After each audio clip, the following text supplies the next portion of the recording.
Como fazer um inventário extrajudicial do absoluto zero? Se você é advogado ou advogado e atua ou pretende atuar na área de inventários, assista esse vídeo até o final, porque eu vou te ensinar o passo a passo do inventário extrajudicial. Ainda que você não tenha nenhuma noção sobre o inventário, você vai saber fazer o inventário do absoluto zero no extrajudicial. Preparada, preparado? Roda a vinheta.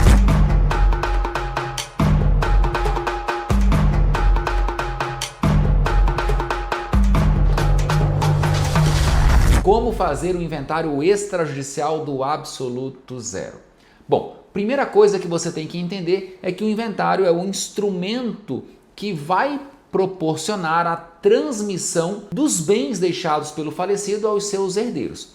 Aliás, não é o inventário que promove a transmissão ocorre automaticamente com a morte. É o famoso princípio da Saycine ou princípio da Cézine, de origem francesa. Com a morte da pessoa, abre-se a sucessão e automaticamente todas as relações jurídicas patrimoniais, ativas e passivas, são transmitidas aos herdeiros. O inventário é apenas o instrumento para formalizar, para regularizar essa transmissão. O inventário pode ser feito de forma judicial ou extrajudicial, você já sabe. E a disciplina do inventário extrajudicial está devidamente regulamentada na Resolução número 35 de 2007 do Conselho Nacional de Justiça, que disciplina, que organiza e que dispõe sobre o procedimento do inventário extrajudicial. Mas é importante lembrar que uma resolução recente, a resolução número 571 de 2024, mudou várias regras importantes do inventário extrajudicial, trazendo uma maior possibilidade de inventário extrajudicial e regras importantes, como por exemplo a possibilidade de inventário envolvendo incapaz, a possibilidade de vender bens no inventário extrajudicial também. O fato é que, se você não tem tanta familiaridade com essa matéria, eu vou te ensinar a fazer o inventário extrajudicial do absoluto zero. Se você já tem familiaridade, você vai, além de confirmar muita coisa que você já sabe, tenho certeza, aprender detalhes práticos importantes. Primeira coisa que você tem que fazer. Se o inventário é extrajudicial, significa dizer que esse inventário não é litigioso, porque o consenso é uma premissa imprescindível para a realização do inventário extrajudicial. Se há conflito entre herdeiros ou entre herdeiros e cônjuge ou companheiro, você não vai conseguir fazer o inventário extrajudicial. Portanto, todo inventário extrajudicial pressupõe o consenso entre todos os atores desse inventário. Muito bem. Você, como advogada, como advogado, você vai receber todo mundo no seu escritório e vai ter uma conversa com esses herdeiros e com o cônjuge sobrevivente ou companheiro sobrevivente. Após a conversa com essas pessoas, você vai então identificar que há consenso sobre a partilha. Próximo passo. Então, o primeiro passo é conversar com os herdeiros, e o advogado tem um papel muito importante no auxílio à construção dessa composição, e a partir daí você vai relacionar todo o patrimônio. Então é importante que você tenha um checklist do patrimônio, ou seja, você vai anotar todos os bens deixados pelo falecido, e os herdeiros vão então te apresentar esse patrimônio e você vai solicitar a documentação comprobatória desse patrimônio. Se houver ali dívidas, você vai também relacionar quem são os credores e qual o valor das dívidas, pelo menos o valor de cada uma dessas dívidas, porque você vai auxiliá-los também no pagamento dessas dívidas. Primeiras informações são essas. Você tem que saber quem é o falecido, quando ele morreu, se tem certidão de óbito, quem são os herdeiros, portanto, quem são os descendentes, quem é o cônjuge sobrevivente ou companheiro sobrevivente. Você vai relacionar os documentos, relacionar o patrimônio e relacionar as dívidas. Primeiro passo. Segundo passo, vamos agora montar o nosso kit que vai ser encaminhado ao cartório. Professor, como assim kit? Eu tenho que construir um caderno processual com todos os documentos. E quais são os documentos imprescindíveis para o inventário extrajudicial? Já pega o papel e a caneta e anota o que eu vou te falar. Obviamente, certidão de óbito. Além da certidão de óbito, a certidão de casamento. Eu tenho que saber se aquele falecido era casado ou não, ou se ele já foi casado, se ele já estava divorciado. Pacto antenupcial, se o falecido era casado por outro regime diverso do regime da comunhão parcial de bens.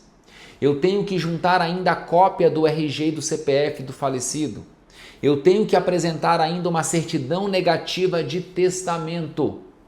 Professor, e se o falecido tiver deixado o testamento antes de requerer a abertura do inventário extrajudicial, caso o falecido tenha deixado testamento, você, como advogada ou advogado, você precisa ajuizar uma ação judicial, claro, uma ação de abertura e registro de testamento, para você poder chancelar, ratificar, validar esse testamento em juízo. Após a propositura dessa ação, com a sentença confirmatória, você vai juntar a sentença, a certidão de trânsito em julgado e o próprio testamento nesse rol de documentos, tá bom? Então, certidão negativa de testamento ou, havendo testamento, a sentença com trânsito em julgado e o respectivo testamento. Beleza. Além disso, certidões negativas de débitos federais, débitos estaduais e débitos municipais. Esses são os documentos relacionados ao falecido.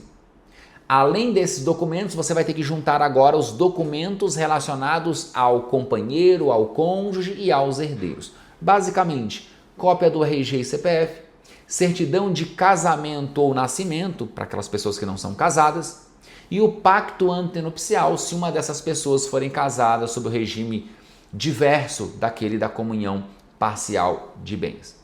Então nós temos documentos do falecido, documentos dos herdeiros e do cônjuge ou companheiro sobrevivente. Agora, documentos relacionados aos bens. E quais são os documentos relacionados aos bens? Todos os documentos que comprovam que o falecido é o proprietário daqueles bens. Então eu preciso juntar a certidão atualizada da matrícula de cada um dos imóveis deixados pelo falecido, certidão negativa de tributos incidentes sobre os imóveis urbanos e rurais, portanto, urbanos, IPTU, imóveis rurais, ITR. Eu preciso juntar em relação aos bens, aos imóveis rurais, o certificado de cadastro do imóvel rural, o famoso CCIR. Esse é um documento que ele é emitido pelo INCRA. Eu tenho que juntar ainda certificado de registro de veículo automotor. Você já conhece, CRV do veículo, certificado de registro de veículo.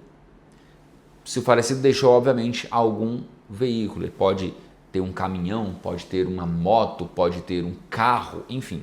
Se o falecido ele era empresário, era sócio em alguma empresa, você tem que juntar o contrato social e a certidão da junta comercial, porque eu preciso mostrar para o tabelião que o falecido, por exemplo, era sócio da empresa X e tinha, por exemplo, 40% do capital social, porque as cotas serão partilhadas também no inventário extrajudicial. Você vai apresentar esse kit e você vai fazer, então, um requerimento. É como uma petição inicial, só não vai ter valor da causa. Você vai endereçar ao tabelião e você vai, então, qualificar o nome dos herdeiros, qualificar todos os herdeiros, vem requerer a abertura de inventário extrajudicial ou vem requerer a lavratura da escritura pública de inventário extrajudicial. E aí, nesse requerimento, você vai dizer quem é o falecido, quando ele morreu, local do óbito, se ele era casado, se convivia em união estável, quem é o companheiro ou cônjuge sobrevivente, quem são os herdeiros e qual o título dessa posição na sucessão, porque pode ser que você tenha lá 3 filhos, são os descendentes, e você tem uma pessoa que figura como herdeira testamentária. Então você vai ter que relacionar essa pessoa. Os filhos, os herdeiros de uma forma geral, você vai ter que dizer se eles são casados, qual é o regime de bens do casamento e quem são os seus respectivos cônjuges. Depois, relação do patrimônio, dos bens deixados, relação das dívidas. e você apresenta quem vai ser o inventariante. E você vai então apresentar isso ao tabelião. Lembrando, se você já sabe como se dará a partilha, é imprescindível que você abra um tópico nesse seu requerimento, já apresentando o plano de partilha, para que o próprio tabelião pegue esse plano de partilha que você já desenhou e insira ele na escritura pública. Há alguns reflexos tributários e esses reflexos tributários ficarão para um vídeo específico aqui no meu canal.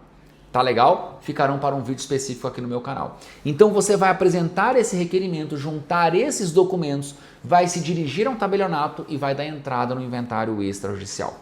Dica de ouro para você, essa é a dica de milhões.